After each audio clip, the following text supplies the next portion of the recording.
Hey there, Noble. It is Mr. Wilbur. It is April 14th, and that's right, we're talking about Tuesday. First thing I want to talk about, I received the following email from Mrs. Miller, and it piqued my interest. How about asking the kids and adults about their haircuts? There are probably going to be some home jobs that might be entertaining. My husband won't let me go near his head to cut his hair, yet I think I could do a pretty good job if he'd just let me. Maybe when he's sleeping. Interesting. I haven't fully made up my mind on this, but me personally, I'm thinking I'm just gonna let it ride. I don't think I'm gonna cut my hair until I'm back in the halls of Noble High School with all of you. We'll see how that works. As for the rest of you, if any of you decide to cut your own hair, don't you dare do it without taking some photo or video of it to send to me. Please don't hurt yourselves. Next up, Ms. Lane is hosting yet another live cooking class this Thursday from 3 to 4. I completely forgot last Thursday. I really wanted to join in. You better believe I'll be there this Thursday. Looks like she's making stir-fried vegetables and crispy tofu. I'm into it. And speaking of me forgetting things, during the weekend, Mr. Parr hit me up with a brand new segment for you. I even talked about it for the Monday morning announcements, and then I completely forgot to put it in the video. So it's time to get in the time machine and talk to Mr. Wilbur from yesterday. Pretend it's Monday, okay? Also on Friday, I read an email from somebody who was complaining that there aren't enough jokes in the morning announcements. Mr. Parr took issue with this and rose to the challenge.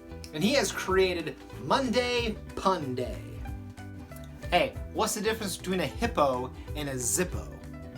One is really heavy and the other is a little lighter. Oh,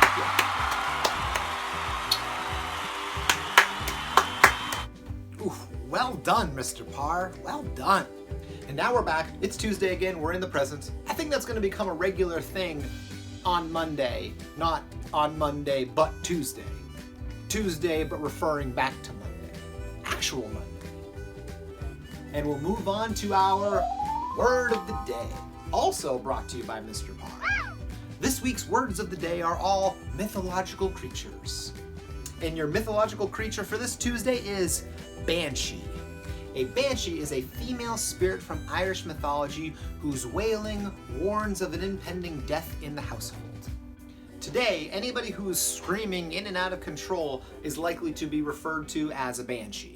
Use it in a sentence! When Ms. Mann saw that the snow was coming down last week, she began to howl like a banshee. I did too, to be honest. Snow's gone though, didn't last long. And now it's time for This Day in History, brought to you by Mrs. Perkins. We have another big deal one for you today. On April 14th in 1865, John Wilkes Booth fatally shot President Abraham Lincoln. Lincoln had been watching the play Our American Cousin at Ford's Theater in Washington, D.C. Also in 1935, Black Sunday storm, the worst dust storm of the U.S. Dust Bowl, hit from the Oklahoma Panhandle in northwestern Oklahoma to the Texas Panhandles.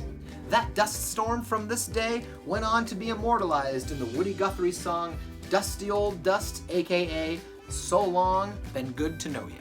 And finally, it's time for our pet of the day. Today's staff pet of the day goes to Ms. Riley.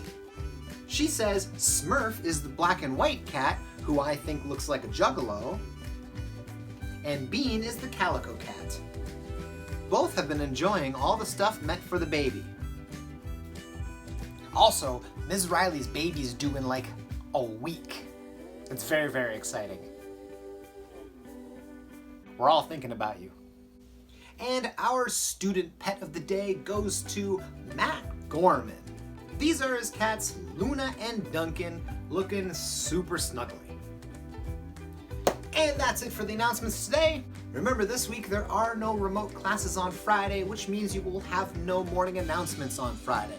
So I think that makes Thursday our Feedback Friday. So please make sure to send me your questions, your comments, your hot and cold feedback so I can talk about it. So at this point, Please rise and join me in the Pledge of Allegiance. I pledge allegiance to the flag of the United States of America and to the republic for which it stands, one nation, under God, indivisible, with liberty and justice for all. All right, have yourselves a fantastic Tuesday, and remember, stay noble, knights.